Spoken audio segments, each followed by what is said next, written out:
Assalamualaikum warahmatullahi wabarakatuh. Perkenalkan, nama saya Ahmad Khayat Effendi. Kebetulan saya mahasiswa PPG Darjat Angkatan 3 tahun 2023. Hari ini saya akan menyampaikan laporan terkait dengan best practice dengan menggunakan metode STAR, yaitu situasi, tantangan, aksi, dan refleksi. Yang berikutnya, adapun tujuan daripada best practice di sini adalah eh, saya akan menyampaikan terkait dengan tujuan pembelajaran yang sudah saya lakukan, yaitu meningkatkan motivasi minat belajar peserta didik kelas 10 SMA N1 Kota Pasuruan pada pembelajaran ekonomi dengan model pembelajaran problem based learning.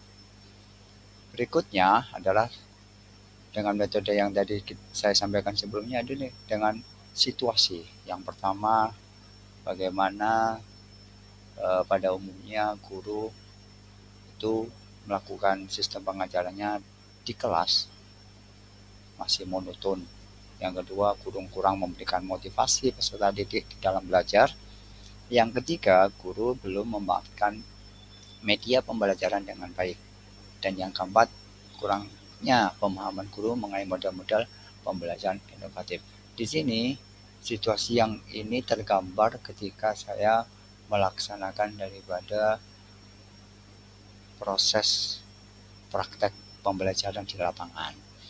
Berikutnya, berdasarkan permasalahan di atas, maka saya sudah melakukan eksplorasi penyebab masalah melalui Google Cendekia dan wawancara dengan disimpulkan bahwa akar penyebab masalahnya adalah yang pertama, motivasi belajar peserta didik masih rendah, kurangnya pemahaman guru mengenai model-model pembelajaran inovatif.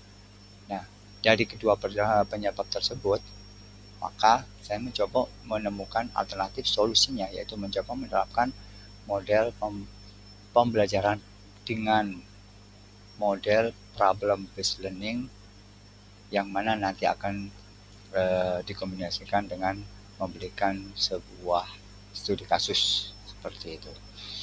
Berikutnya adalah peran best praktis di sini adalah praktik ini mungkin penting di bagian karena dapat yang pertama menimbulkan dampak yang sangat besar dan luar biasa di dalam proses pembelajaran. Yang pertama itu model pembelajarannya lebih bervariasi. Yang kedua, media dan alat bahan pembelajaran lebih inovatif. Dan yang ketiga, proses pembelajaran lebih terstruktur. Yang keempat, pembelajaran tidak terpusat pada guru, melainkan pada peserta didik. Yang kelima, guru berperan sebagai fasilitator. Yang keenam, adanya penumbuhan pendidikan karakter peserta didik. Dan yang ketujuh, tercapainya tujuan pembelajaran sesuai dengan yang direncanakan. Dan yang paling terakhir adalah pembelajarannya akan lebih menarik. Berikutnya adalah peran saya sebagai dalam praktek ini adalah sebagai guru atau fasilitator yang memiliki tanggung jawab di dalam menciptakan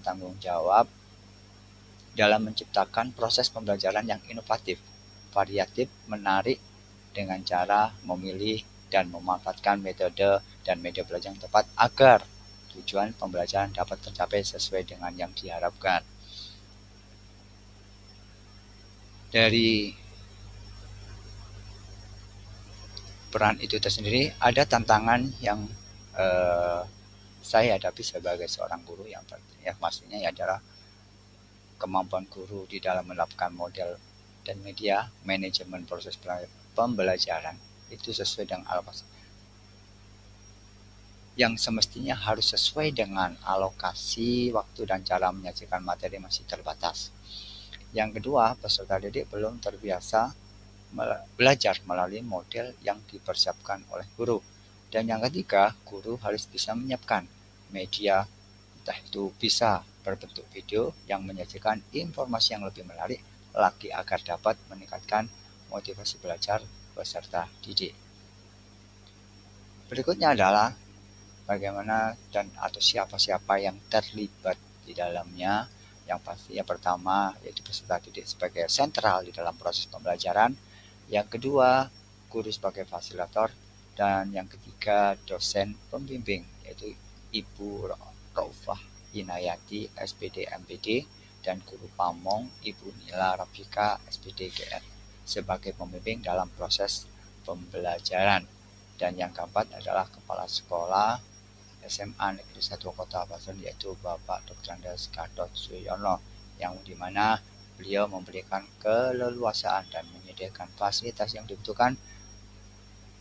Yang kelima yaitu rekan-rekan guru yang bisa membantu demi terlaksananya kegiatan ini.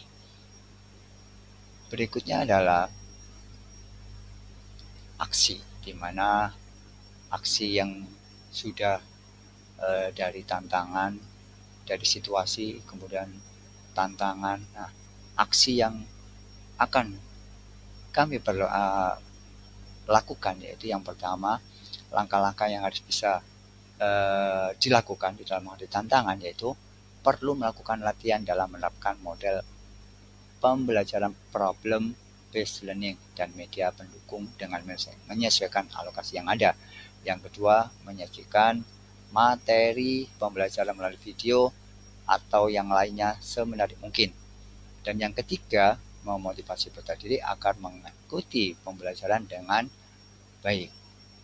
Di mana dalam proses pelaksanaan juga menyiapkan peserta didik untuk mengikuti proses pembelajaran, kemudian menyiapkan seluruh alat dan bahan yang dibutuhkan.